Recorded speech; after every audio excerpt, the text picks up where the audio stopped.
मेरी माला टूट गई, मैं राम भजन से छूटी। भला हुआ मेरी माला टूट गई, मैं राम भजन से छूटी।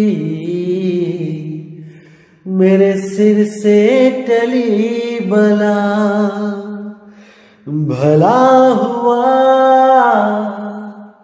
मेरी माला टूट गई, मैं राम भजन से छूटी।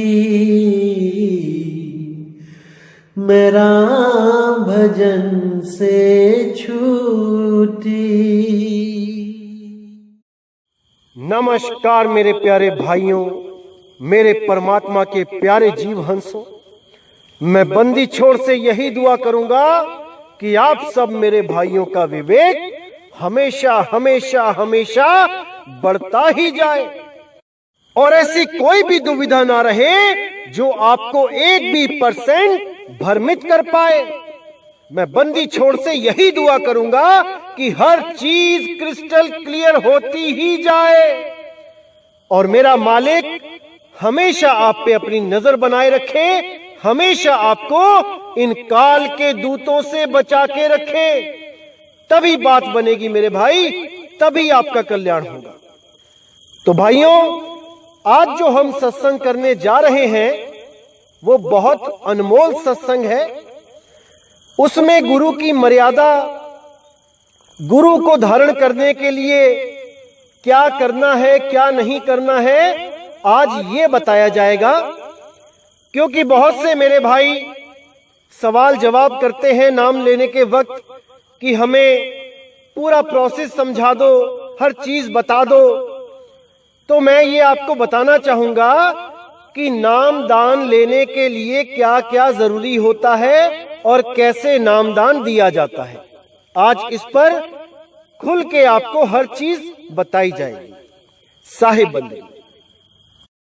तो जैसा कि कबीर सागर में भी प्रमाणित है कि नामदान की प्रक्रिया 3 चरण में पूरी होती है। कौन से 3 चरण? नंबर 1 पे जब कोई शिष्य गुरु धारण करने आता है, गुरु की शरण में आता है, तो सबसे पहले उसको चरणामृत देना चाहिए और उसको कुछ नाम देने चाहिए गुरु के, और उसके गले में एक कबीर पंथ की निशानी, जिसको हीरा माला कहते हैं, कंठी कहते हैं, वो डाल देनी चाहिए। ये जो कंठी होती है ये कोई माला जपने वाली नहीं होती है कि आपको इसको जपना है या इसको माथा टेकना है या ऐसा कुछ है, नहीं। ये केवल एक निशानी होती है गुरु की, जो अपने शिष्य को गुरु बड़े प्रेम से देता है। और शिष्य को भी चाहिए कि वो उस कंठी की महिमा को समझे और उसको बड़े प्रेम से अपने गले में धारण करे और गले की चीज को गले में ही धारण करे। कुछ लोग लोक लाज के चलते उस कंठी को उतार के कभी हाथ में बांध लेते हैं, कभी बाह में बांध लेते हैं या कहीं पर्स में रख लेते हैं। ऐसा बिल्कुल नहीं करना चाहिए। अरे तुम्हारे गुरु ने तुम्हें प्रेम से वो धागा दिया है, वो कंठी दी है, तुम्हें गले में धारण करने के लिए दी है। क्या तुम इतना भी नहीं कर सकते कि अपने गुरु का दिया हुआ जो निशानी है वो अपने गले में धारण कर सको? क्या इतना लोकलाज हमें प्रभावित कर सकता है? इसीलिए साहिब ने बोला, आना कबीर पंथ में खाला का घर नहीं, आते हैं यहाँ शूरवीर जिन्हें लोक लाज का डर नहीं। तो भाई यहाँ पंथ में आने से पहले लोक लाज को बाहर ही छोड़ के आओ, तब आश्रम में आना, अन्यथा कोई फायदा नहीं। जब गुरु ने बोल दिया कि कंठी गले में धारण करके रखनी है तो वो वादा खिलाफी हो जाएगी अगर आपने कंठी उतार के पर्स में रख ली या हाथ में बांध ली। अरे गुरु के लिए तो कहा गया है, शीश दिए जो गुरु मिले तो भी सस्ता जान। और आप एक कंठी नहीं धारण कर पा रहे हो। ऐसा मत करो भाई, गुरु मर्यादा में रहना सीखो। तो इस पहले चरण के बाद जो दूसरा चरण आता है वो होता है ज्ञान रूपी चरण। उस चरण में आपको ज्ञान समझाया जाता है और जो आपको पहले नाम दिए गए होते हैं 52 अक्षरी, उनके बारे में भी बताया जाता है और उस अबोल अडोल नाम के बारे में भी बताया जाता है। दोनों में फर्क करना सिखाया जाता है कि कौन सा नाम हमारा कल्याण करेगा और कौन सा नाम हमें बंधन में डालेगा। ध्यान देना भाइयों, जो गुरुजी पहला नाम देते हैं, बोलने वाले अक्षर देते हैं, वो जपने के लिए नहीं देते कि आप आंख बंद करके वो नाम जपने लग जाओ। बिल्कुल नहीं। वो नाम तो चलने फिरने के नाम है। चलते चलते एकदम आपको मालिक याद आया तो आपने वही नाम दोहरा दिए जो गुरुजी ने दिए थे। जय बंदी छोड़, जय सतगुरु कबीर, जय हो मालिक की।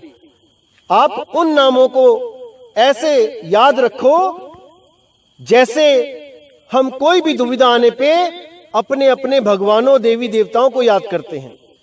तो कबीर पंथ में केवल और केवल गुरु की महिमा है, शब्द गुरु की महिमा है। इसलिए ये नाम दिए जाते हैं ताकि आप गुरु को याद रखो, उठते बैठते चलते फिरते।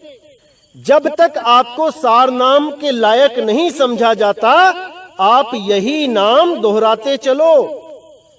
और जब विवेक आपका पूर्ण जाग जाता है, आप समझ जाते हो कि भाई मेरा कल्याण तो नी अक्षर नाम से होगा, इन अक्षरों से नहीं होगा, तब गुरु आपको वो नी अक्षर नाम का भेद लखा देता है।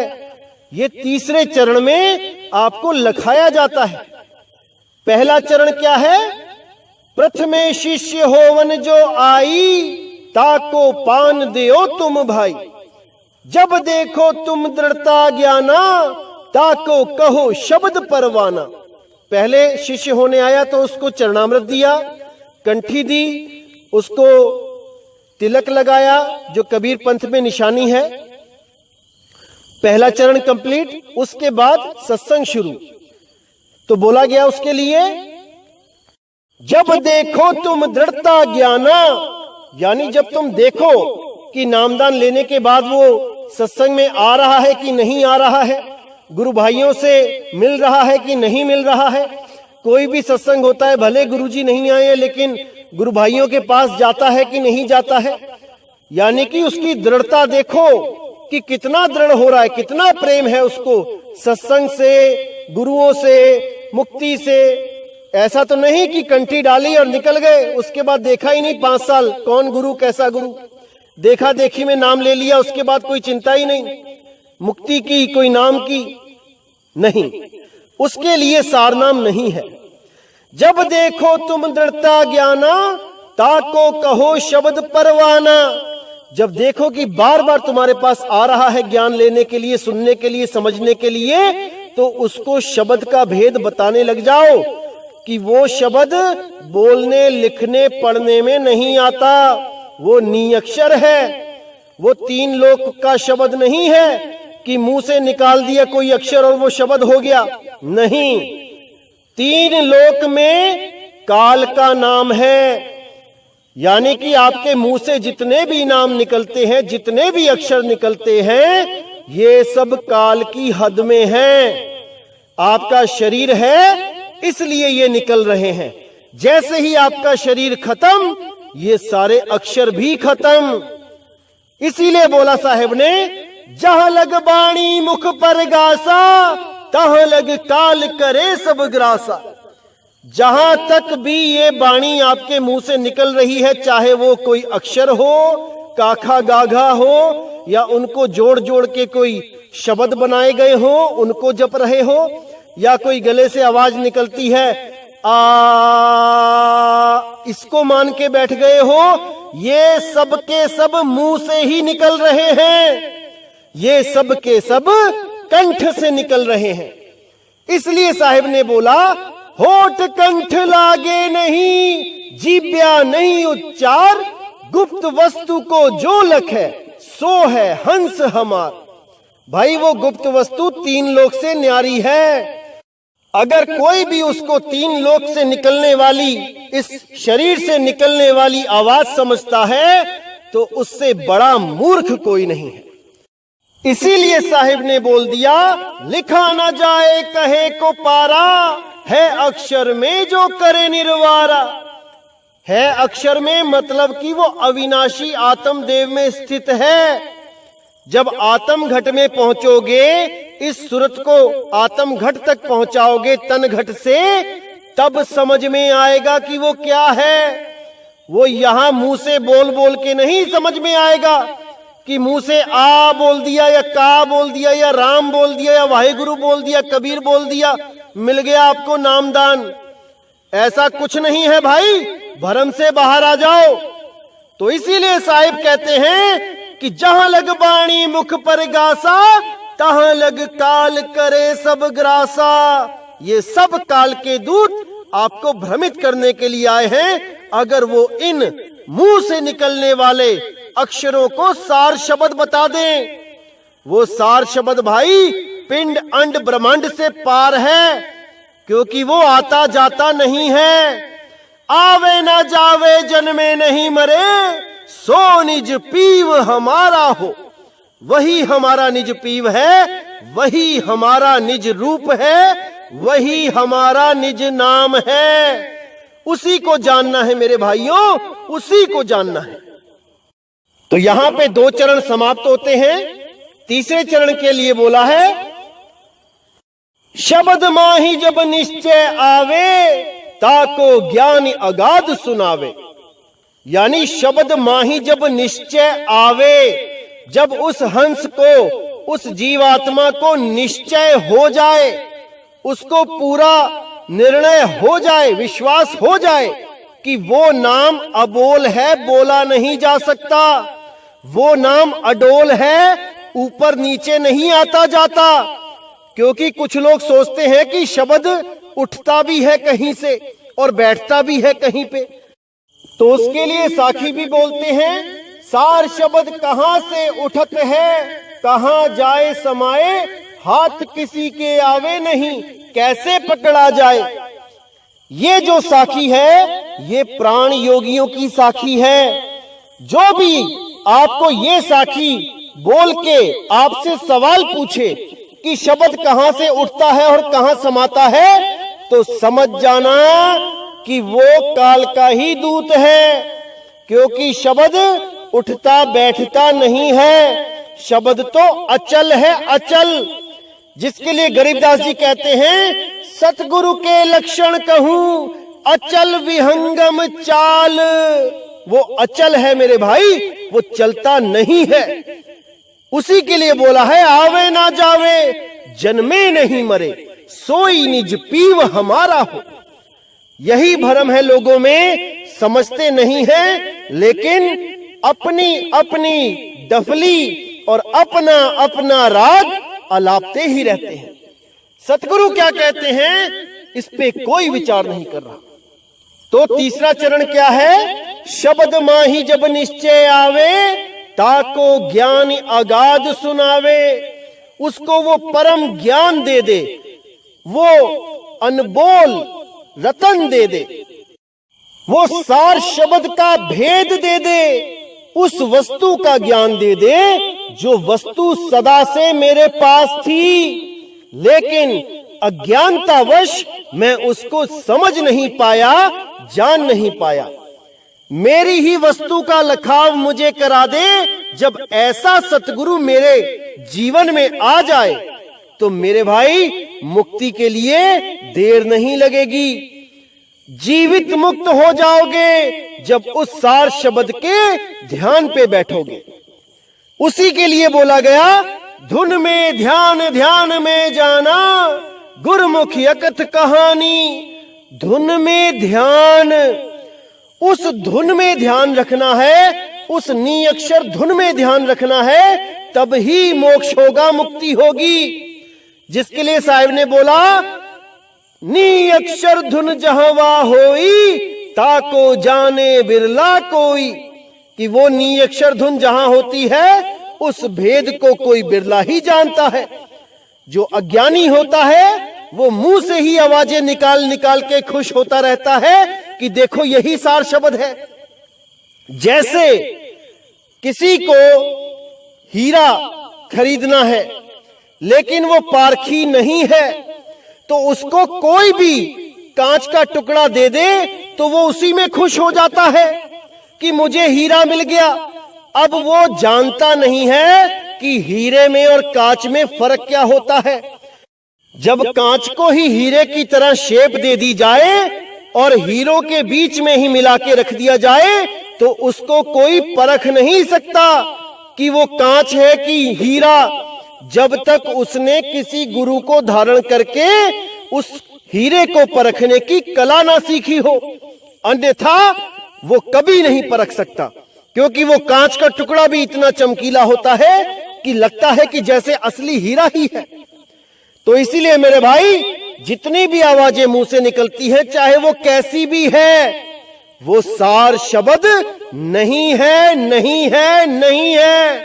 इसको समझ लो, क्योंकि मदन पंथ में भी आपको भरमाने वाले हजारों मिल जाएंगे जो पूर्ण विवेकी ना होने के कारण इसी आ अक्षर को परमात्मा मान के बैठ गए, सार शब्द मान के बैठ गए।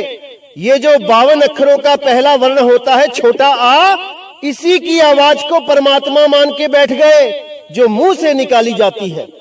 नहीं मेरे भाई नहीं, ये केवल एक परछाई है, ये केवल एक प्रतिबिंब है। जिसको असल वस्तु का ज्ञान नहीं है वो इसी आ में उलझ के रह जाता है और जन्म मरण में फंसा रह जाता है। जो विवेकी हंस होगा वो इस नकली आ, प्रतिबिंब आ को त्याग के उस असली अक्षर की तरफ जाएगा जो अविनाशी है, जो नी अक्षर है, जो आ से भी न्यारा है। ये आ तो केवल एक सांकेतिक ज्ञान है।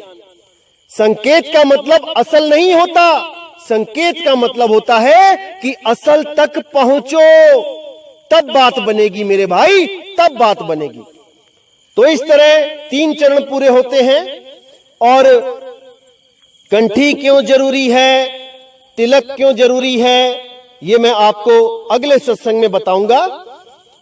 उससे पहले मैं चरणामृत की महिमा गा देता हूं कि चरणामृत क्यों जरूरी है। क्योंकि कुछ लोग सवाल पूछते हैं कि गुरु का चरणामृत क्यों लेना चाहिए।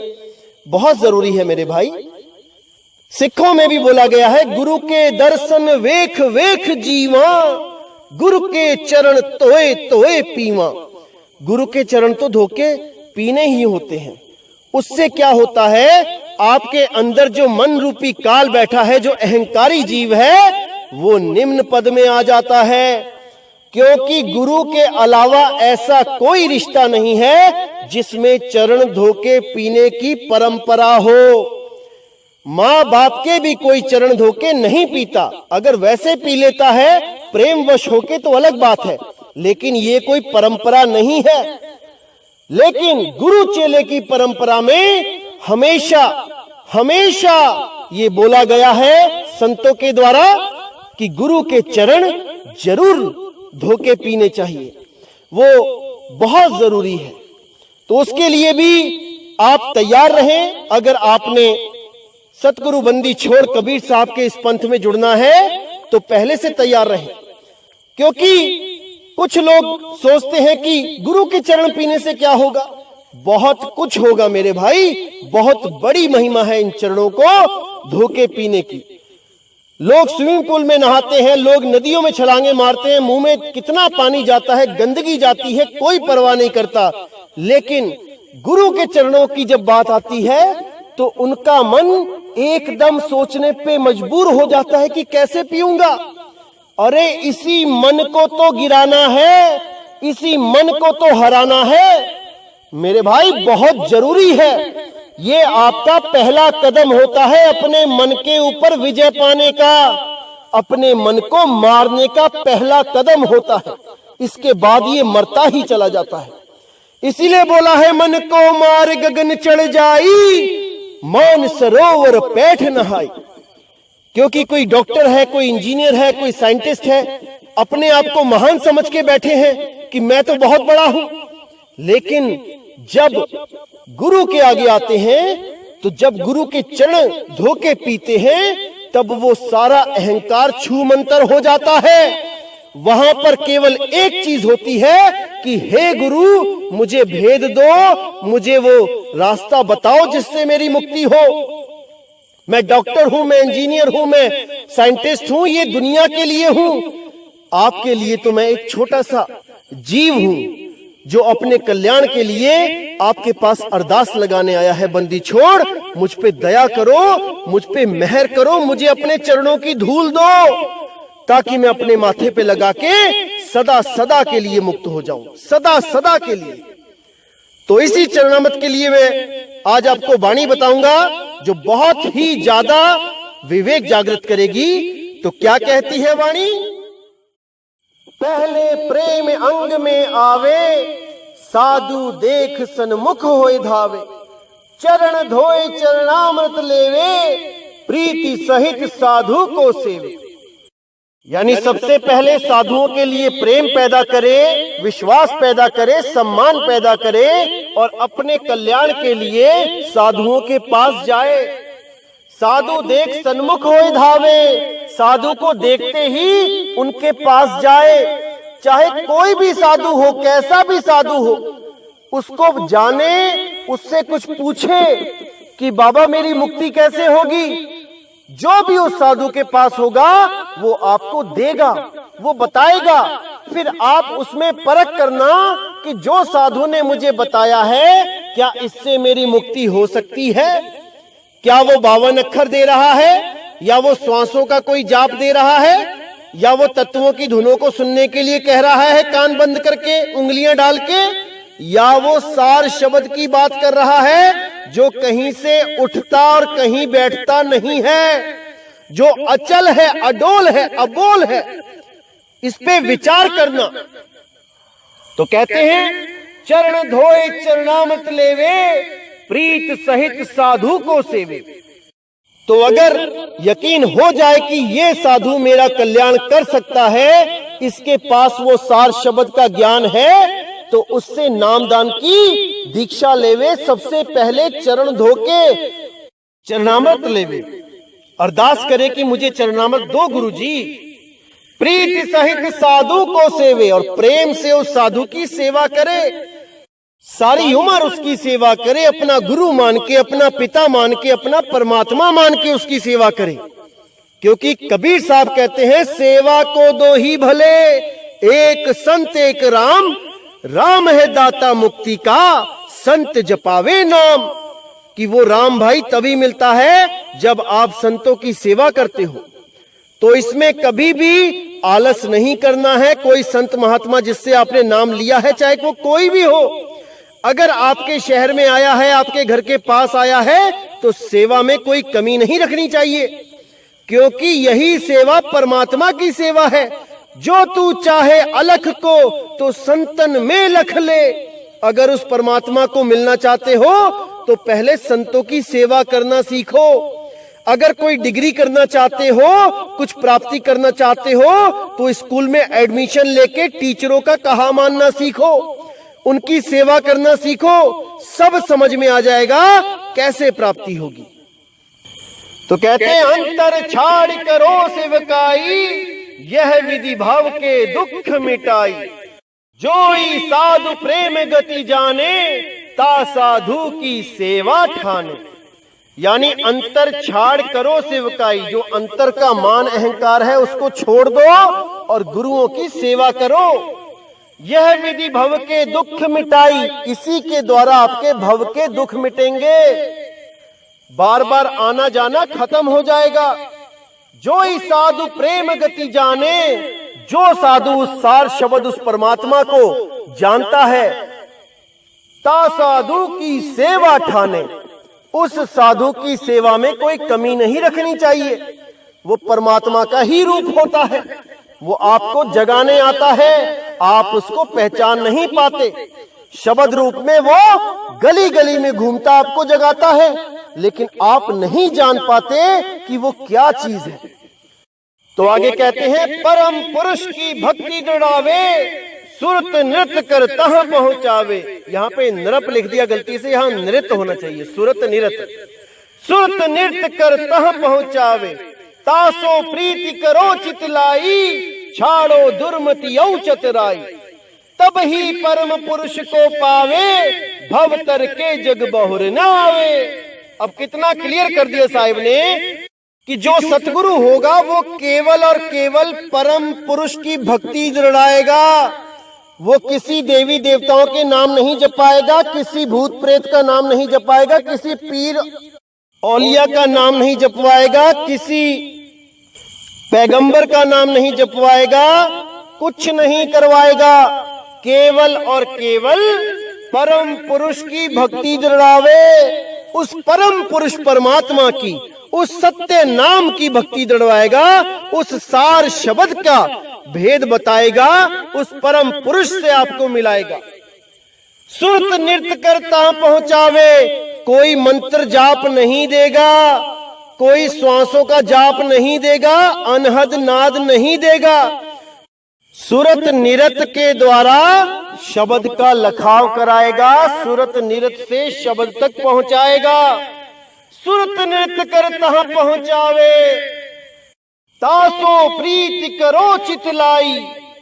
उससे तन मन धन से प्रेम करो भाई, वही बंदी छोड़ है, वही आपके बंधन काट सकता है। छाड़ो दुर्मति औ चतुराई, ये चतुराई करना छोड़ दो। क्योंकि आपने देखा कि कुछ लोग क्या करते हैं, जिनको गुरु बनने का बहुत बड़ा जो हवस का कीड़ा होता है, क्योंकि अलग अलग तरह की हवस होती है, किसी को पैसे की हवस, किसी को तन की हवस, किसी को मान सम्मान की हवस। तो कुछ लोग क्या करते हैं, गुरुओं के पास आते हैं, खूब सेवा करते हैं, लेकिन उनके मन में एक ही चीज होती है कि कैसे मैं सारा भेद जान लूं भक्ति का, और भले मैं खुद भक्ति ना करूं, लेकिन मैं लोगों को भक्ति बताना शुरू कर दूं कि कैसे भक्ति होती है, ताकि सब मुझे सतगुरु सतगुरु कहें। ऐसे बहुत से जीव होते हैं, इनको कपटी जीव कहा गया है। कपट, ये कपटी होते हैं, ये खुद भी नरकों में जाते हैं और साथ में हजारों जीवों को लेके भी जाते हैं। हमारे भी पंथ में ऐसे कुछ आ चुके हैं, जिनके बारे में मैं पूरा खुलासा करूंगा, और ऐसा खुलासा करूंगा कि उन सबको भी समझ में आ जाएगा कि भाई परमात्मा के प्रचार में अड़ंगा नहीं डालना चाहिए। सबको समझ में आएगा, थोड़ा सा धीरज रखें। तो कहते हैं, तब ही परम पुरुष को पावे। जो भी चतुराई करता है, कपट करता है, वो परम पुरुष को नहीं पा सकता, भले सारी उम्र लगा रहे सतनाम सतनाम करने में, परमात्मा परमात्मा करने में। यहां तक कि जो भेद मिला है, चाहे उस पे भी ध्यान धर ले, लेकिन वो कभी परम पुरुष को नहीं पा सकता, और ना ही अपने शिष्यों को पहुंचा सकता है। क्योंकि आदमी को, इंसान को मूर्ख बनाना आसान होता है, लेकिन परमात्मा को कोई मूर्ख नहीं बना सकता। परमात्मा तो आपके घट घट की, पट पट की जाने, वो आपकी अंतरात्मा की हर गतिविधि को जानता है, आपके मन की हर चाल को जानता है। आप कभी परमात्मा को धोखा नहीं दे सकते। समझ जाओ मेरे भाइयों, समझ जाओ, इससे पहले कि समय निकल जाए। तो कहते हैं, तब ही परम पुरुष को पावे, भव तर के जग बहुर न आवे। जब परम पुरुष को वो प्राप्त कर लेगा, जब उसके मन से गुरु के प्रति छल कपट सब निकल जाएगा और आके गुरु के चरणों में लौट जाएगा, दया की भीख मांगेगा, केवल तभी वो पार हो सकता है। अन्यथा जन्मों जन्मों तक उसको ऐसी नरकों की आग मिलेगी कि उसको कोई नहीं बचाएगा। इस चीज को अच्छी तरह समझ लेना। जो भी मदन पंथ में केवल भेद लेने के लिए आ रहे हैं, अच्छी तरह समझ लेना, वो परमात्मा बंदी छोड़ किसी की मदद नहीं करेगा। गर्भ जून में रोगे, तरसोगे, चिल्लाओगे, कोई मदद नहीं करेगा। अगर इस पंथ में आना है तो साफ मन लेके आना, बंदी छोड़ जरूर दया करेंगे। अच्छी तरह समझ लो इस बात को मेरे भाई, अच्छी तरह समझ लो। तो आगे कहते हैं, भव तारण संशय नहीं तो ही, दो क्षण होए तो लागे मोही। कि बिल्कुल संशय मत करना, अगर बंदी छोड़ चाहे तो तुम्हें 2 क्षण में पार कर देगा। लेकिन अगर तुम गुरु के प्रति पवित्र मन से भक्ति करते हो, गुरु को परमात्मा जान के उस सार शब्द की भक्ति करते हो, तो 2 क्षण भी बहुत ज्यादा हैं। एक पल में, वो एक पल में पार कर सकता है आपको। तो आगे कहते हैं, कितहु बात की फिक्र न करना, कहीं भक्त निश्चय कर तरना। कि अगर तुम गुरु के अधीन हो, गुरु के साथ तुम्हारा पूरा प्रेम है, तो किसी बात की फिक्र मत करना, किसी भी बात की फिक्र मत करना, निश्चित है तुम्हारा तरना। तुम्हें तरने से कोई नहीं रोक सकता, कोई भी नहीं, क्योंकि तुमने सतगुरु की शरण को अपना लिया है, तुमने बंदी छोड़ पे विश्वास कर लिया है, तुम पे अब उसकी रजा है। लेकिन सदा सदा उस गुरु के बल बल जाओ जिसने तुम्हें सत्य ज्ञान दिया है, जिसने तुम्हें सच्ची राह बताई है। क्योंकि नकली अधूरी राह बताने वाले लाखों हैं, लेकिन सच्ची राह बताने वाला कोई बिरला एक होता है अरबों खरबों में। इसलिए उसकी कीमत को जानो, उसको पहचानो, वो कितना जरूरी है तुम्हारे जीवन में। अगर वो तुम्हारे जीवन में नहीं है तो भले तुम सारी दुनिया के राजा बन जाओ, अंत समय में तुम भिखारी ही हो। जैसे वाणी में बोला गया, वड्डे वड्डे दुनिया दे राजे, रोंदे गए नाम तो बिना। उस नाम के बिना, उस सतनाम के बिना बड़े बड़े राजा इस दुनिया से रोते ही गए हैं। क्योंकि नाम बिना सब कूड़ पसारा। ये सब कूड़ है मेरे भाई, सब कूड़ है। तो आपने क्या करना है, उस गुरु की शरण में जाना है, गुरु से प्रेम करना है, गुरु जो आपको निशानी दे रहा है उसको धारण करना है, और जो गुरु भक्ति बता रहा है उसको अच्छी तरह समझ के, बूझ के, फिर उस पे अटल होके विश्वास करके उस पे भजन करो, भक्ति करो, ध्यान करो। इसीलिए बोला है कि सत्य नाम है सार, बूझो संत विवेक करी, उतरो भव जल पार, सतगुरु का उपदेश यही। कि उस सत्य नाम को, उस सार को बूझो, नाम लेने से पहले बूझो। और जो लोग खुद बूझ लेते हैं वो मुझे अत्यंत प्रिय है। जो खुद अपने विवेक को इतना जागृत कर लेते हैं, जो खुद ही बूझने लग जाते हैं, वो मुझे अत्यंत प्रिय है। जिनको बताना पड़े, समझाना पड़े, वो भी प्रिय है, लेकिन उनको भी चाहिए कि अपने विवेक को इतना जागृत करें कि खुद से ढूंढें। मोह को कहां ढूंढे रे बंदे, मैं तो तेरे पास में। अरे वो तुम्हारे पास है, उसको ढूंढो, विवेक लगाओ, बुद्धि लगाओ, मिलेगा, जरूर मिलेगा। लेकिन वो संशय तब खत्म होगा, विधि तब पता लगेगी जब आप गुरु धारण करोगे। तभी गुरु आपको सही विधि बताता है कि आपने उस गुप्त वस्तु को जो आपके पास है उसको प्राप्त कैसे करना है। वो गुरु तब आपके सामने सारे भेद खोल देता है जब आप उसकी शरण में आ जाते हो। तो इसलिए मेरे भाई बहुत जरूरी है गुरु धारण करना, सेवा करना और प्रचार भी करना। प्रचार के लिए आप सेवा भी कर सकते हैं, आप इंटरनेट पे भी सेवा कर सकते हैं, आप सत्संग के लिंक शेयर कर सकते हैं, व्हाट्सएप पे भी कर सकते हैं, और भी कई प्रकार की सेवा है। सेवा जरूर करनी चाहिए, परमात्मा के जीवों को जरूर जगाना चाहिए, क्योंकि पैसे के पीछे तो सब भाग रहे हैं, दुनिया की नाशवान चीजों के पीछे तो सब भाग रहे हैं। अगर कोई भी आपके द्वारा जगा दिया जाता है जो परमात्मा के लिए भागने लग जाता है, मेरे भाई उसका आपको कितना लाभ मिलता है आप सोच भी नहीं सकते। उस परमात्मा की कितनी दया हो जाती है आप पर, सोच भी नहीं सकते। जैसे किसी के 4 बच्चे जो खो जाएं और उन बच्चों को ढूंढ ढूंढ के अगर कोई लेके आए तो वो उस बच्चे को लाने वाले को खाली नहीं जाने देता, वो कुछ ना कुछ इनाम देता ही है। इसी प्रकार जो परमात्मा के बच्चे इस दुनिया में भटक गए हैं, इस मेले में खो गए हैं, उनको अगर आप ढूंढ ढूंढ के लेके आते हो तो परमात्मा आप पे सदा खुश ही रहेगा। तो मेरे भाई, सेवा बहुत जरूरी है, प्रचार सेवा बहुत जरूरी है। तन मन धन से प्रचार सेवा करो, क्योंकि समय आ चुका है।